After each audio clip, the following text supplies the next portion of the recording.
그러면 변제금을 낼 가상 계좌번호가 없잖아요. 그러니까 방금 전에 설명드린 이럴 때 폭탄 맞습니다.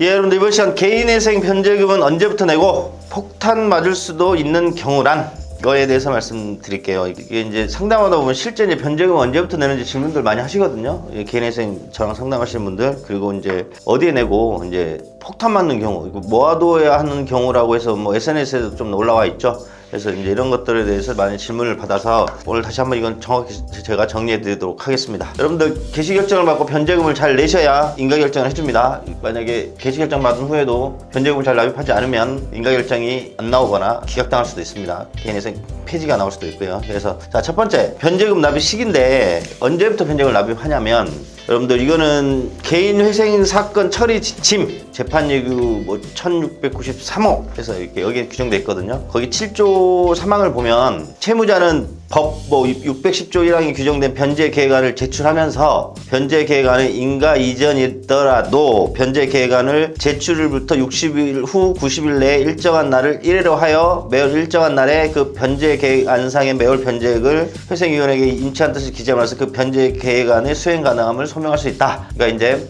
60일에서 90일이잖아요. 그러니까 우리가 신청서 낼 때 변제기간 같이 내거든요. 그러니까 신청서 내는 날 기준으로 60일에서 90일이니까 2달에서 3달입니다. 그러면 한 달이라도 좀 더 늦게 내기 위해서 보통 실무에서는 90일 후, 3개월 후부터 변제계안에 따른 변제금을 납입하는 시기를 만들고요. 그러면 이제 어디에 내는지, 여러분들 개인회생을 진행하시면서 개시결정이 나면 법원에서 가상계좌번호가 나옵니다. 개인회생 신청 채무자가 앞으로 변제금을 납입해야 될 가상계좌번호가 개시결정 때 부여가 됩니다. 거기다가 납입을 잘 해주시면 됩니다. 그러면 변제금을 폭탄 맞을 수도 있는 경우라, 그러니까 여기서 이제 변제금을 모아두는 경우, 이 경우에 대해서 설명을 드릴게요. 여러분들 예를 들어서 어떤 신청 채무자가 1월 10일 날 개인회생 신청서하고 변제계획을 제출했어요. 그러면 90일 후인 4월 9일부터 변제금을 납입하면 되거든요. 4월 9일부터. 그런데 1월 10일 날 신청서 제출하고 4월 9일 이전인 3월 20일 날 법원에 개시결정이 나면 가상계좌번호가 나오거든요. 그러면 거기다가 이제 계속 매달 변제금을 계속 집어넣으면 됩니다. 이러면 아무런 문제가 안 되는데, 여타여타 법원의 보정명령에 대해서 뭐 관련 서류 제출이라든지 여러 가지 심사가 길어져서 개시결정이 늦게 나오는 경우가 있어요. 그러니까 예를 들어서 방금 전에 말씀드렸던 사례처럼 1월 10일 날 넣었어요.